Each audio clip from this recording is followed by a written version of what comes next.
மாணவ சமுதாயத்தின் எதிர்காலத்தை திசை திருப்புவது பணமா, படிப்பா, பாசமா, இல்ல நட்பா அப்படின்னு தலைப்பு. முருகன் கோயிலுக்கு தைப்பூசத்தன்னைக்கு போயிருக்கிறீங்களா? போயிருக்கேன். நாங்கள் ஒரு 5 நண்பர்கள் போனோம். 100 ரூபா கொடுத்தா இம்மிடியட்லி முருகனை பார்க்கலாம் அப்படின்னு. ஆனால் எங்ககிட்ட பணம் இல்லையா. அதனால காலை 6 மணிலேருந்து மாலை 6 மணி வரை வெயிட் பண்ணி முருகனை பார்த்துட்டு வந்தையா. ஒரு கடவுளை பார்க்கறதுக்கு கூட பணம் தேவைப்படுதுன்னா ஒரு மாணவன் நாட்டில் எதையா செய்யறது? ஐயா, பெற்றோர்கள் படிக்கலைங்கய்யா. அவங்க படிக்காட்டிங்க கூட தம் மகனை படிக்க வைக்கணும் அப்படிங்கிற எண்ணத்தோட மகிழ்ச்சியோடு இருந்தாங்க. அவங்களால படிக்க வைக்க முடியலையா. அதுக்கு காரணம் என்னையா? பணம். எங்கள் அப்பாவும் எங்கள் அம்மாவும் வேலைக்கு போய் அன்னத்தை பொழுதோடு கொண்டு வந்த சாப்பாடு அது நான் போய் செய்வியா. ஏன் உங்கள் வீட்டில் வேறு யாருமே இல்லையா? ஐயா, ஒரு தங்கச்சி இருக்குது. அது 10th ஸ்டாண்டர்ட் படிச்சுட்டு இருக்குது. அதுக்கு வேலை கொடுத்தோம்னா கான்ஃபிடன்ஸ் மாறி போயிடு. சமையல் செஞ்சா தங்கச்சியோட படிப்பு கட்டுட்டு நீங்க போய் சமையல் செய்றீங்க. Very good. என்ன வேலை செய்யறாங்க உங்க அம்மா? அம்மா டெய்லருங்கய்யா. அம்மா டெய்லர். அப்பா பேப்பர் மில்ல பெண்டல் தூக்கிட்டு இருக்கிறாங்கய்யா. சரி. அதுக்கு பொழுதோட டயர்டா இருக்குங்கய்யா. சரி. மீண்டும் இதுல கஷ்டப்படுத்த கூடாது. அதனால அந்த காரணத்தினால நான் போய் செஞ்சுட்டு இருக்கேன். நீங்க என்ன தலைப்புல பேசுறீங்க? பணம் தவறான வழி. ஏன் நீ பாசல்லப்பா பேசிருக்கணும். இந்த பையனை நாங்கள் செலக்ட் பண்ணது காரணம் என்னென்னா, இவனுக்கு பேச்சு சின்ன வயசுலேருந்து சரியாக வரல. இப்போ கூட பார்க்கலாம், கொஞ்சம் இழுத்து தான் பேசுகிறான். ஆனால் அப்படிப்பட்ட ஒரு பையனுக்கு நல்ல பயிற்சி கொடுத்து உங்கள் அம்மா படிக்க வச்சு. ஐயோ, 3 வயசுலையா? 3 வயசில் இருந்த குறை இன்னைக்கு நல்லா பேசக்கூடிய அளவுக்கு நீங்கள் முன்னேறி இருக்கிறீங்க. நான் ஸ்கூலில் படிக்கிறப்போ அடிதடியை மட்டும்தான் பழக்கி விட்டாங்க. சரி, காலேஜுக்கு போனால் சிகரெட்டு பிடிக்க பழக்கி விட்டாங்கய்யா. என் நண்பன் இந்த பக்கம் சிகரெட்டை வச்சுட்டு ஒரு திட்டு மேலே உட்காந்துட்டு கேட்டான், நான் முக்கியமாடா இந்த சிகரெட்டு முக்கியமாடான்னு கேட்டான். எனக்கு நீ தான்டா முக்கியம்னு. அப்பா அம்மா சொன்னான், நான் முக்கியம்னா நீ சிகரெட்டை பிடினா. அதனால தான் நான் அந்த சிகரெட்டை பிடிச்சேன். முதல்ல சிகரெட்டு நான் பிடிச்சேன், அதுக்கப்புறம் சிகரெட்டு என்ன பிடிச்சதியா. நான் ஃபர்ஸ்ட் இயரில் காலேஜில் சேர்ந்தப்போ என்னை ரேகிங் பண்ணாங்கய்யா. கோயம்புத்தூரில் ஒருத்தன் படிச்சுட்டு இருந்தான். அவன் வந்தான், என்னை ஒருத்தன் ரேகிங் பண்ணான் மாப்பிள்ள அப்படின்னு. மறுபடியும் இன்னொரு நாள் அந்த காலேஜுக்கு அவன் போக அந்த பையன் கேட்டான், நான் தேர்ட் இயர் பையன், என்னடா நீ பெரியவனா, பேர் சொல்ல மாட்டியா அப்படின்னு. வாங்க பஸ் ஸ்டாண்டு வாங்க பார்த்துக்குவோம், பொள்ளாச்சி பஸ் ஸ்டாண்ட், நாங்களாம் பொள்ளாச்சி ரவுடி அப்படின்னு கூப்பிட்டு வந்தாய். என் நண்பனுக்கு பிரச்சனை அப்படின்னு சொன்ன ஒரு காரணத்தினால நான் அந்த இடத்துக்கு போனையா. அந்த இடத்துல என் நண்பன் சொன்னாயா, இந்த பிரச்சனைக்கு காரணமே சத்திவேல் தான், என்ன வாட்டி விட்டுட்டாயா. அந்த இடத்துல அந்த 20 பேருமே என்னத்தாயா அடிச்சாங்க. எங்க அப்பா அம்மா போலீஸ் ஸ்டேஷன்ல கை கட்டி நின்னாங்க. அந்த ஒரு காரணத்துல தான் என் நட்பே வேணான்னு சொல்லி நான் இப்ப விலகி நான் ஒழுங்கா படிச்சிருக்கேன். இப்ப நான் 66% எடுத்திருக்கையா. 66%. ஐயா, நான் உனக்கு கூட சுத்தினப்ப விளையாண்டது கிடையாது. ஆனா நான் உண்மையாலுமே ஒரு கால்பந்து விளையாட்டு வீரன். இப்பொழுது நான் அவன்களை விட்டு வந்த உடனேயா காலேஜில் ஒரு யூனிவர்சிட்டி பிளேயருங்கிற ஒரு பேர் வாங்கியிருக்கையா. அதுக்கு தாயா திருவள்ளுவர் அழகான குரல் சொல்லியிருக்கான், சீரிடம் காண்பின் எரிதற்கு பட்டடை நேரா நிறந்தவர் நட்புன்னு. மனம் ஒன்றுபடாமல் வந்த நட்பு இரும்பை சமயம் போல் துண்டாக்குவது போல். அந்த இடத்தில் பிரச்சனைன்னு வந்துருச்சுன்னா நண்பன் கண்டுட்டு ஓடியே போயிடுவாய். உங்கள் நண்பன் சிகரெட்டு முக்கியமா நான் முக்கியமா அப்படின்னு ஒன்று உங்களுக்கு நண்பன் முக்கியம் சிகரெட் பிடிச்சிங்க. ஆனால் அதே நண்பன் உங்கள் அப்பா அம்மாவை போலீஸ் ஸ்டேஷனுக்கு வர வச்சு அவங்கள கையை கட்டி நிற்க ஒன்று உங்களுக்கு தாங்கலை. உங்கள் அப்பா அம்மா மேலே நீங்கள் வச்சுருந்த பாசம் ஒரு நல்ல மோசமாக போன நீங்கள் நல்லவராக இருக்கீங்க சார். கல்வியுடைய தாரக மந்திரம் என்னங்க சார்? கற்க கசடர கற்றவை கற்றபின் நிற்க அதற்கு தக. இன்னைக்கு படிச்சவங்க தான் பண்பாட்டை குழி தோண்டி புதைக்கிறவங்க. ஒரு அரசாங்க அலுவலகங்கள்ல லஞ்சம் வாங்குறதும் படிச்சவன், லஞ்சம் கொடுக்கறவனும் படிச்சவன் தான் சார். தவறுகளை தட்டி கேட்கணும். ஒரு படிக்காதவன் போய் கேட்பான் சார். இப்போ உதாரணத்துக்கு 100 ரூபாய் கொடுங்க வேலை முடியும்னு கேட்டா படிக்காதவன் கேட்பான் சார், எதுக்கு சார் 100 ரூபாய், எதுக்கு ஐயா 10 ரூபாய்னு கேட்பான். படித்தவனுடைய கேள்வி எப்படி தெரியுமாங்க சார் இருக்கும், எவ்வளோ சீக்கிரத்தில் இங்கே வேலை முடியும், வேலை சீக்கிரமாக முடியும்னா என்ன சார் பண்ணணும், அவனுடைய பகுத்தறிவை எப்படி பகுத்து அங்கே வேலை செய்யுதுன்னு பாருங்க சார். பாவம் சார் ஸ்கூல் பசங்கள்லாம் சார், பால் சைஸ்ல பையன், பேட் சைஸ்ல பேக்குங்க சார். பாட சுமைகள் அவ்வளவு இருக்கு. அந்த பையன் சுமக்கிறது வந்து வெறும் புத்தக சுமை இல்லைங்க, அவனுடைய அறிவு சுமை, அவனுடைய வாழ்க்கை சுமை. படிப்புங்கிறது புகுத்தப்படக்கூடாதுப்பா, ஊட்டப்படணும். கல்வி சுமைன்னு நீங்க சொல்றீங்க, உங்களை விட சின்ன பையன் கல்வி சுகமா இருக்கு சந்தோஷமா இருக்குன்றானே. இப்பதானங்க சார் ஸ்கூல் பையன் 10th பப்ளிக் 12th எல்லாம் எழுதி முடிச்சு காலேஜுக்கெல்லாம் வருவான்லங்க சார், அப்ப இவன் இதே தலைப்புல பேசுவாங்க சார். எஜுகேஷன் சிஸ்டம் நல்லா இல்லைன்னு சொல்றாங்கப்பா, நல்லா இருக்கா இன்னைக்கு? சார் எஜுகேஷன் சிஸ்டம் எங்க சார் நல்லா இல்லைங்கிறாங்க? அப்படி இல்லைன்னா நம்ம இந்தியாவோட கல்வி எத்தனை நாட்டில் பிரபலம் தெரியுங்களா? ஐடில எவ்வளவு ஒரு முன்னேற்றம் தெரியுங்களா? இந்தியா நாட்டில் ஐடி படிக்கிறதுக்காக எவ்வளவு ஸ்டூடெண்ட்ஸ் வந்துட்டு இருக்காங்க.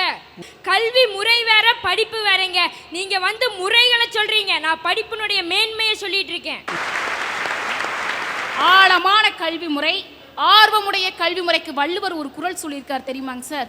தொட்டனை தூரும் மணற்கேணி. படிக்க படிக்க ஆர்வம் வரணும் சார், புதிய புதிய சிந்தனைகள் வரணும். இன்றைய கல்வி முறையில வரும், ஆனா வராது. ஏன் வராது? மனப்பாட கல்வி முறைங்க சார். காலை எழுந்தவுடன் படிப்பு, பின்பு கனிவு கொடுக்கும் நல்ல பாட்டு, மாலை முழுவதும் விளையாட்டு. விளையாட்டெல்லாம் இங்க சுத்தமா கிடையாதுங்க சார், அதுக்கெல்லாம் சான்ஸே இல்லை. 1ஆம் வகுப்புல இருந்தே எல்கேஜி யூகேஜில இருந்தே ஹோம்ஒர்க் கொடுக்கறது நான் தப்புன்னு சொல்லலைங்க சார், எப்பவும் படிப்பு தான். இன்டர்வல் பீரியட்லயும் கூட சும்மா விடுறது இல்லைங்க சார், டெஸ்ட் எழுதுங்க. இம்போசிஷன் சார், இதுல 50 தடவை இம்போசிஷன் வேற. பையன் விடிய விடிய எழுதி எழுதி படிச்சு பரீட்சையில போய் அவன் தூங்கிட்டாலும் அவன் பேனா எழுதும் சார். ஏன்னா அந்த கேள்விக்குண்டான பதில 13 தடவை அந்த பேனா எழுதி பார்த்துருக்கு. நான் வேற மாதிரி பார்த்தேன், தூக்கத்தில் கூட அவன் பதில் சொல்லக்கூடிய அளவுக்கு அந்த கல்விக்கூடம் அவனை தரமான மாணவனாக மாற்றி இருக்குன்னு நினைச்சேன். நயன்தாரா படம், நமிதா படம், இந்த மாதிரி நடிகைகள் ஃபோட்டோ இல்லாமல் அதிகமாக பத்திரிக்கை வருதுங்களாங்க சார்? வரதே இல்லை. ஆனால் +2 ரிசல்ட்டோ 10th ரிசல்ட்டோ வந்த ஒரு வாரத்துக்கு அவங்க அத்தனை பேர்த்து ஃபோட்டோவையும் கட் பண்ணிவிட்டு 10th யார் ஸ்டேட் ஃபஸ்ட்டு, +2 யார் ஸ்டேட் ஃபஸ்ட் வந்தாங்களோ அவங்களோட ஃபோட்டோ போட்டு அவங்க ஃபேமிலி பற்றி போட்டிருக்காங்க. அந்த பொண்ணு திருநெல்வேலியில் ஸ்டேட் ஃபஸ்ட் எடுத்திருக்கோம். அந்த பிள்ளைக்கு அதிகமாக பாசம் கிடைச்சா எனக்கு அந்த பிள்ளை தெரிஞ்சிருக்காது, அதிகமாக பணம் கிடைச்சா எனக்கு அந்த பிள்ளை தெரிஞ்சிருக்காது. அந்த பிள்ளை அதிகமாக படிச்சங்காட்டித்தா எனக்கு தெரிஞ்சிருக்கு. நேரு சொன்னாங்க, மாணவர்களோட கையில் தான் நாட்டோட எதிர்காலமே இருக்குது. அப்துல் கலாமும் சொன்னார். அதனால தான் இப்போ நம்ம அரசு பலவிதமான சலுகையை படிப்பு குடிச்சிருக்கு. இப்போ ஒவ்வொருத்தருக்கும் சைக்கிள் இலவசமாக கொடுத்துட்டு இருக்காங்க. இன்னி கொஞ்ச நாள் போனால் நீ வாமா உனக்கு பைக் தர, நீ வாமா உனக்கு கார் தரேன்னு சொல்லுவாங்க. ஏன்னா அந்த அளவுக்கு படிப்போட அருமை அவங்களுக்கு தெரிஞ்சிருக்கு. இண்டிபெண்டன்ஸ் டே வருஷத்துக்கு எத்தனை முறை வருது? ஒரு தடவை. உங்க பிறந்த நாள் ஒரு தடவை. தீபாவளி ஒரு தடவை. பொங்கல் ஒரு தடவை. இதெல்லாம் வருஷத்துக்கு எத்தனை முறை வருது? ஒரு தடவை தான்மா வரும். இந்த இலவ செமஸ்டர் மட்டும் எதுக்கு வருஷத்துக்கு 2 தடவை வருது? வருஷத்துல 2 தடவை செமஸ்டர் வைக்கிறதுல அரியர் வைக்கிறாங்க. அப்ப வருஷத்துல ஒரு தடவை வச்சா என்ன ஆகுறதுன்னு யோசிச்சு பாருங்க. படிச்சவங்க எல்லாரும் பகுத்தறிவாளராகவும் பண்பாளராகவும் தெளிவா நடக்கிறவங்களாவும் இருக்கிறாங்களா? அந்த பண்பாடும் கலாச்சாரமும் உங்களுக்கு எப்படி தெரிய வந்தது? அப்படி ஒண்ணு இருக்குங்கிறது எப்படி உங்களுக்கு தெரிய வந்தது? படிப்பு வேணும் தான், ஏன் எல்லாரும் ஃபர்ஸ்ட் ரேங்க் எடுக்கணும்னு ஆசைப்படுறீங்க? பெற்றோர்கள் எல்லாரும் தன் குழந்தை நிறைய மார்க் வாங்கணும்னு ஆசைப்படுவாங்க. அதுக்காக மார்க் வாங்கல அடிப்பாங்களான்னு அடிக்க மாட்டாங்க. இத்தனை மார்க்கு குறைஞ்சு வாங்கின உன் காலை ஒடிச்சு விடுவேன் அப்படின்னு ஒரு காலத்தில் சொன்னாங்க. இப்போ உள்ள பெற்றோர்கள் அப்படி சொல்வதில்லை. நான் போகின்ற பள்ளிக்கூடங்களில் எல்லாம் ஆண்டு விழாவுக்கு கூப்பிடுவாங்க பள்ளிக்கூடத்துக்கெல்லாம். அங்கே போய் சொல்லுவாங்க, இந்த மாணவர்களுக்கு ஏதாவது நீங்கள் அட்வைஸ் பண்ணுங்க சார் சொல்லுவாங்க. புத்திமதி சொல்லுவதாக இருந்தால் நான் பெற்றோர்களுக்குத்தான் சொல்வேன். மன்னன் எவ்வழி அவ்வழி மக்கள், தந்தை எவ்வழி அவ்வழி குழந்தைகள். ஆகவே நான் குழந்தைகளுக்கு புத்திமதி சொல்ல மாட்டேன்னு சொல்லிடுவேன். கல்லூரிக்கு போய் படிக்கிற ஒரு மாணவனுக்கு சொல்லுங்க, என்ன வேணும்? ஆசிரியர் வேணுமா? ஸ்கூல் வேணுமா? அதுக்கு ஒரு தகுந்த சூழ்நிலைக்கு பணம் வேணும். இதுக்கு இடையில எங்கிருந்து வந்து ஜாதி?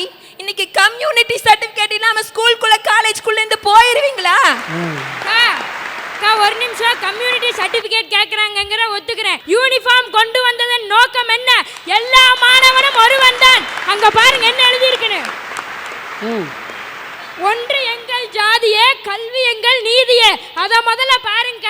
பேர்ல தப்பு இருக்கலாம், ஊர்ல கூட தப்பு இருக்கலாம், ஆனா ஜாதி எழுதும் போது ஒரு எழுத்து தப்பா இருந்தா சேர்த்திக்கிறாங்களா?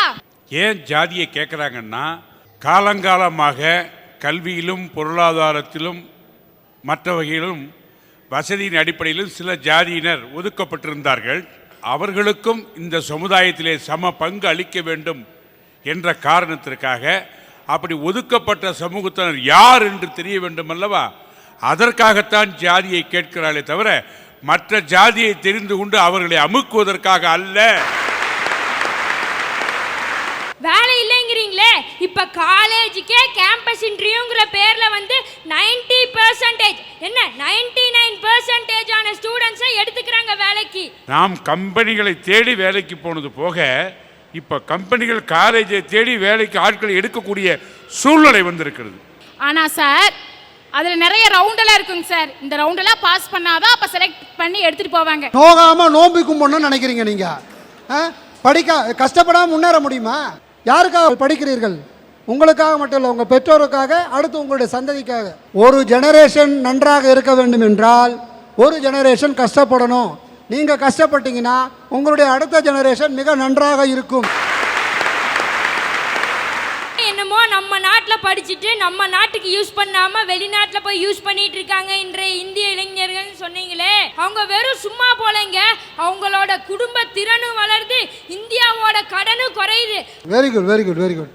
மார்ஸுங்கிற நம்ம இதுக்கு நம்ம பிளானட்டுக்கு பக்கத்து பிளானட்டுக்கு மார்ஸ் இருக்குல்ல, அதுக்கு வந்து ஷூ லேவி மேக்கர்னு ஒரு வால் நட்சத்திரம் வந்து மோத பார்த்தது. அந்த வால் நட்சத்திரம் மோதி இருந்துச்சுன்னா பூமியோட பாதி பகுதிகள் அழிஞ்சிருக்கும். ஆனால் அது மோதலை. காரணம் என்ன? சயின்டிஸ்ட் எல்லாரும் ஒன்று சேர்ந்தாங்க, அது அப்படியே அலாக்கா கொண்டு சவுத் ஆப்பிரிக்கன் கடலில் இறக்கி பூமியை காப்பாற்றினாங்க. உடுமலைப்பேட்டையில் கிட்டத்தட்ட 300 பேர் என்னவோ இன்டர்வியூக்கு வந்திருந்தாங்க. உடுமலைப்பேட்டையிலேருந்து செலக்ட் ஆகி ஃபைனல் ரவுண்டு வரைக்கும் மேடையில் வந்து ஜெயிச்ச ஒரே பையன் இவன் தான். Very good, very good. பாருங்கள், இங்கே எல்லாம் ரவுண்டு கட்டி அடிக்கிறாங்க. ஆனால் இந்த சின்ன பையன் 9வது படிக்கிற பையன் அத்தனைக்கும் பதில் சொல்கிறான் இல்லையா? மனப்பாட கல்வின்னு சொன்னீங்களே, மனப்பாட கல்வியாக இருந்தால் இவனால் இப்படி பேசியிருக்க முடியுமா? பாரதியார் சொல்லும் மாதிரி நிமிர்ந்த நன்னடை, நேர்கொண்ட பார்வை, தெளிவான எண்ணம், வசனம், உச்சரிப்பு எல்லாம் க்ளீனாக இருக்குது. இவன் காலேஜ் இல்லை, யூனிவர்சிட்டி இல்லை, எங்கே வெளிநாட்டுக்கு போனால் கூட இவன் ஃபஸ்ட்டாக வந்துடுவான்.